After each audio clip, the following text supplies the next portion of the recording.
This is K.M. Weiland, and you are listening to the 494th episode of the Helping Writers Become Authors podcast. Recently, someone introduced me to the wonderful YouTube channel Like Stories of Old, which, in their words, explores the boundary between film analysis and life lessons because, just like the stories of old, they contain valuable lessons and insights. It was unexpectedly fun to see my book, Creating Character Arcs, quoted in one of the videos about the flat arc of the protagonist in Hacksaw Ridge.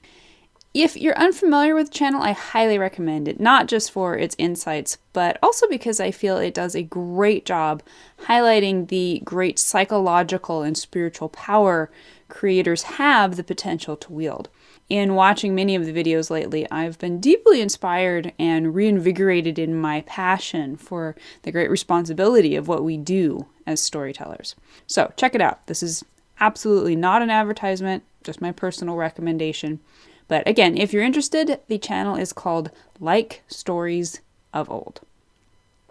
And now I hope you enjoyed this week's podcast, thoughts on how to be critical of stories in a way that makes a difference. Some stories make me so mad. It's not just that these stories are all technically bad in some way. Indeed, there are plenty of deeply bad stories that I pass on by with hardly a second thought. There are even plenty of quote-unquote bad stories I find amusing, or even some I adamantly like for any number of personal reasons. But then there are the memorable few that stick in my craw.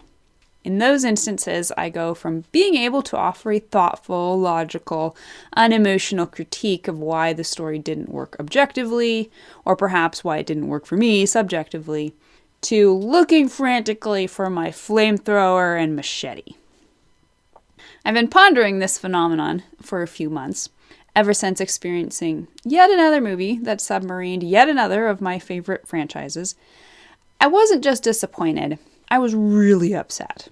And yet, as an author myself, I also know what it feels like to be on the other side, a hapless creator facing down the emotional firestorm of a reader who gave maybe 10 hours of their time to a story it took years of careful labor to create. If you've ever been the creator in that scenario, you've no doubt felt the sting of unfairness that someone should react with such strong emotions of ownership to something that is, after all and always, yours. And yet they, readers and viewers, do react strongly. As readers and viewers ourselves, we all understand exactly what they're feeling. In these instances of extreme criticism, the response isn't simply to technical problems within the story, it's also fueled by a deep sense of disappointment, betrayal even. Recently, one of my favorite podcasts, Personality Hacker, offered a discussion on how to be a good critic, which started out referencing movie reviews and ended up delving into the broader criticism culture in which we all swim these days when we brave the waters of the internet. Listening to the host's thoughts helped congeal some of my own maunderings. What is it about some stories that unleash our inner critic's wrath so strongly? Is that a bad thing or a good thing? Where does this reality put those of us who are creators ourselves? Does our emotional criticism of others' stories make us hypocrites when we know how much it can hurt? Or does the fact we are writers give us more right to be critical? Whatever the case, can we possibly take what is, by its very nature, a negative act and turn it into a positive force for driving our own creativity? Now, first, I think we have to recognize the different reasons a story may trigger our inner critics. And I see 4 types of stories that do this. Type number 1 are stories that are technically unsound. For starters, these stories are just plain bad, objectively, obviously, undeniably bad. Whatever their good points, they simply don't work. The story structure is off or non-existent. The plot is full of logic gaps. The characters are stereotypes who lack dimension and sound motivations. Or maybe the finer technique of presentation is lacking, the grammar or punctuation, the flow of the sentences, etc. Stories that are really messed up on a technical level are rarely the stories that trigger a massive critical response. We see at a glance these writers have no idea what they're doing, and presumably don't even know they don't know. So we pass on by without a second thought, much less an emotional response, in much the same way we would disregard a child's scribbles. Ironically, stories that are almost good are much more likely to trigger the emotional response. A story that aced everything except a major plot hole, or that gripped us all the way through until it failed to stick the landing, that's the story that will have us tearing our hair out. Type number 2. Stories that are psychologically unsound. Sometimes the problem with a story is harder to put your finger on. The structure, character arcs, theme, writing, etc. all seem skillfully rendered. And yet we're irritated. Often, this is because the story fails to ring true on a deeper psychological level. Put simply, it fails archetypally. Even if we can't articulate exactly what's wrong with these stories, we are still instinctively bothered. We know in our gut something doesn't ring true. The general idea of the story may not even be at fault. Rather, the execution of believable cause and effect or character development may fail to bear out proper archetypal beats that resonate in our deeper, often unconscious understanding of life. As Julia Cameron quotes Adrienne Rich in The Artist's Way, the unconscious wants truth. It ceases to speak to those who want something else more than truth. Stories are a symbolic representation of life. As such, they must work on a level deeper than conscious logic. This is one of the basic reasons recent reboots of just about any popular series you can think of fail so badly in comparison to their legendary and beloved ancestors. Type number 3. Stories that offend your worldview. Another obvious reason our inner critics sometimes come raging out of their caves is that our worldviews have been offended. This is the most subjective of all the reasons. Especially in these polarized times, stories are often judged less on their native worth and more on whether or not they fall in line with any given viewer or reader's beliefs about what is socially and morally right. Stories that speak honestly will always offend someone. As Studs Terkel famously said, just about every book contains something that someone objects to. However, I believe any story that triggers outrage on this level is ultimately, and probably most potently, an offender in one of the other categories. The best stories resonate so deeply, they sneak past our defenses and change our hearts before they change our minds. And this is only possible with stories that ring true on every level, technically, logically, and archetypally. And type number 4, stories that hinder you rather than help you.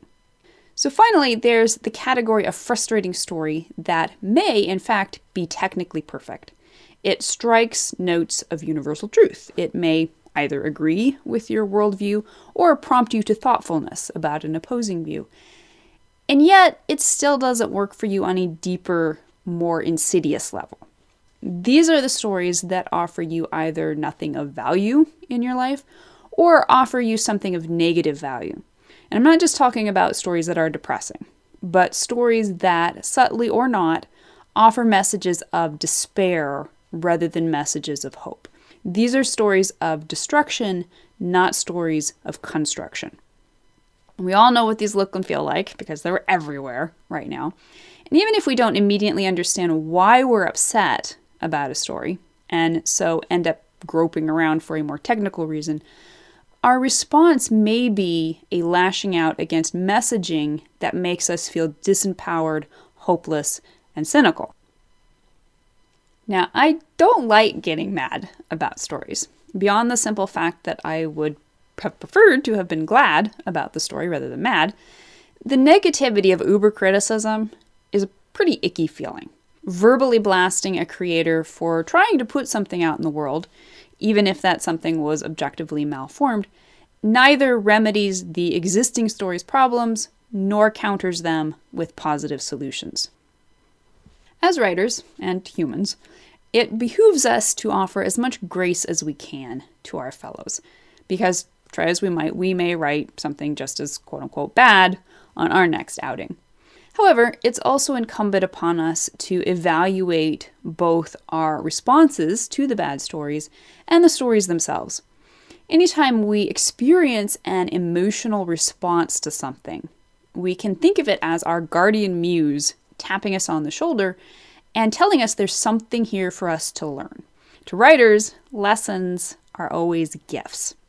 So the next time you get mad about a story, consider why and what you can take away from it. There are two aspects to this: your logical response and your emotional response. Both are important to bettering your own writing. So let's take a quick look at both of these. Everybody's a critic, as they say, but very few people, even amongst the creative community, understand what they're criticizing well enough to be a good critic. Everyone is qualified to say whether or not they liked something, but writers must strive to understand why we disliked a story. What about it didn't work? Where did the storycraft fall apart? Why was suspension of disbelief endangered? Why did the thematic message seem so on the nose?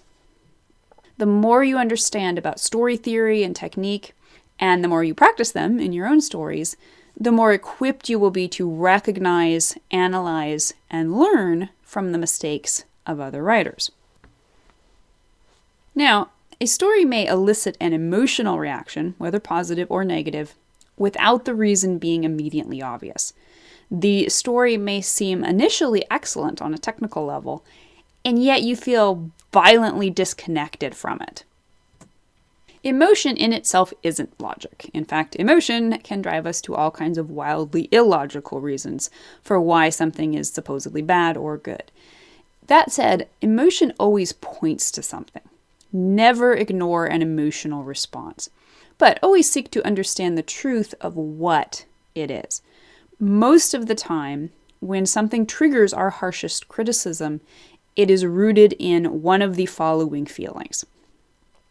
Feeling number 1, disappointment. The story let you down. You invested more of yourself in it than just your time and money. You trusted the author enough to enter their shared dream space, and that author let you down in some way, whether objectively or subjectively. Feeling number 2, disempowerment. You can't change the story because you didn't write it, and you can't change the message the story is asking you to accept. The story left you impotent to respond, save through criticism. And feeling number 3, defensiveness.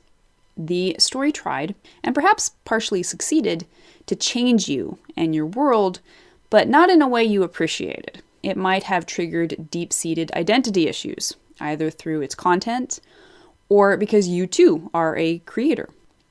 For example, the emotion is rooted in fear that you may produce something just as suspect, or because you are part of a fan base with certain expectations. Analyzing the how and why of your negative reaction to a story may or may not help you calm down and return to a more rational and less attached mindset. Regardless, what's your next step? At this point, you should have gleaned the insights you need to at least offer a worthwhile critique of the story. You aren't simply basing your criticism on your own emotional response, but in the reasons behind it. Depending on the medium, it's possible publishing this critique may offer worthwhile insight into correcting the problems and moving forward, or not. It might just add to the noise. The Dalai Lama is quoted as saying, "Being aware of a single shortcoming within yourself is far more useful than being aware of 1,000 in someone else." So take what you've learned about your reactions to this story and apply it to your own writing. Identifying why a story offended you on such a deep level tells you more about yourself than it does about the offending story. Its technical missteps become guideposts for helping you write a more technically sound story of your own. its psychological inaccuracies give you the opportunity for both personal growth and a more conscious approach to the deeper underpinnings of your own writing. Its shallow approach to sharing a worldview, whether you agree with it or not, gives you insight into the deep necessity for passion, truth, cohesion, and resonance if you're to share truths of any worth with others.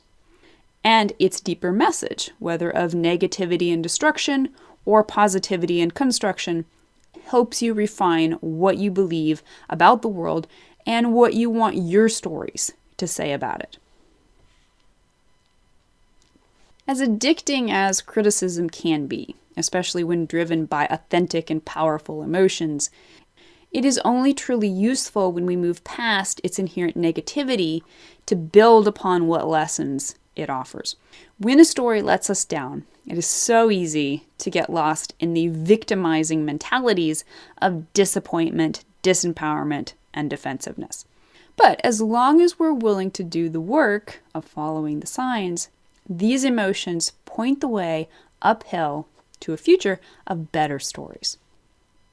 So I hope you will share your opinion with me on this. What positive takeaways have you gleaned from being critical of stories that made you mad? If you'd like to be part of the Word Player community over on my site and join in the conversation on this subject, be sure to stop by the website at helpingwritersbecomeauthors.com. You can always find a transcript of the most recent podcast and add your voice to the discussion by visiting the first post on the site's homepage. And don't forget that if you're looking for an older post, you can always find those by putting the podcast title in the search field at the top of the right-hand column. If you enjoyed this podcast, you can subscribe on Apple Podcast. And if you'd like to support Helping Writers Become Authors, I would totally appreciate it if you'd consider taking the time to leave a quick rating or review on the Apple site. Thank you so much for listening to the Helping Writers Become Authors podcast, and be sure to check back again next week.